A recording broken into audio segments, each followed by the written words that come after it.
This week, state government leaders joined dozens of farmers as they prayed for rain desperately needed in our state.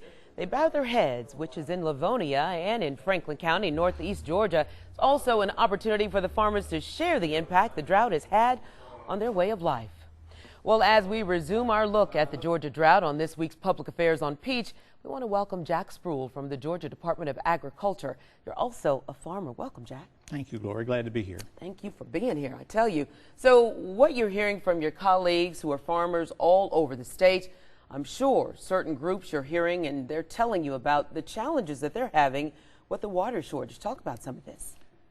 Gloria, in the state of Georgia, the 1/3 portion of our state's ag economy is the broiler industry. So we're very fortunate that that's really had little to no impact with the drought.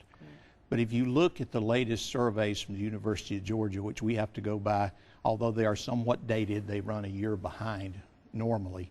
The number 2 industry in our state in terms of agriculture is the beef cattle industry. And that's being hugely impacted by this drought. Not to belittle those folks in North Georgia who do grow the soybeans and the cotton and the corn, but there is some crop insurance that works fairly well as a blanket to help those people. But beef cattle is really where we see the greatest suffering right now. Oh boy, I tell you what, is there any assistance for them, Jack, for those individuals who are seeing the greatest suffering due to the drought? The assistance that the USDA through the Farm Service Agency offers is real and is of some help, but farmers are having to make some tough decisions.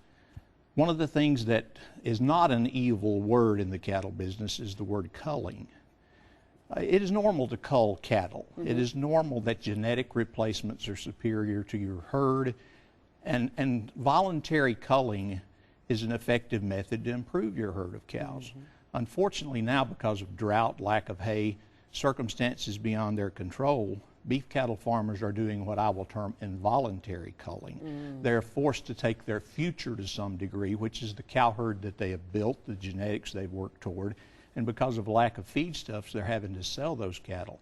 And now is not a great time because the beef prices are down, so it's sort of the worst of all worlds coming together for these beef cattle producers. If you look across the state, in the northern third of the state where the drought has been worse, you will see some of the livestock sales facilities that are 3-fold number year to date from what they were last year, simply because of the drought. Wow, that is huge. And so, and that was not anticipated, of course, because you don't have a crystal ball that says this is coming. And I mean, it happens rather quickly. It does. And now with the dilemma now, because people depend on the annual small grains to plant for grazing to help circumvent this problem, there's not enough moisture to plant. There's no way they can get those seed in the ground. And so we don't see the horizon of where this is going to improve. Absolutely. And then for the folks at home who say, well, look, I'm not, Jack, I'm not a farmer. I'm not a, translate that. How does that look at the grocery store? Because it's their problem. It's probably a long-term thing. I don't think metro Atlanta population will see an immediate impact from it. I think it's a long-term impact and a lot of ripple effect. There's a lot of small businesses in this state, where they be the car dealers, the machinery people.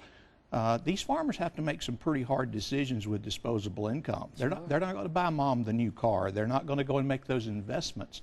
And with a lot of people in North Georgia either directly or indirectly depending on it, I think the ripple effect we see first is the fact that purchases are going to change. That's right. That's right. People think, well, okay, I don't eat beef, I don't do, but it's like, if you're depending on those dollars from farmers, what about that car that they would have bought? What about that couch? What about that stove?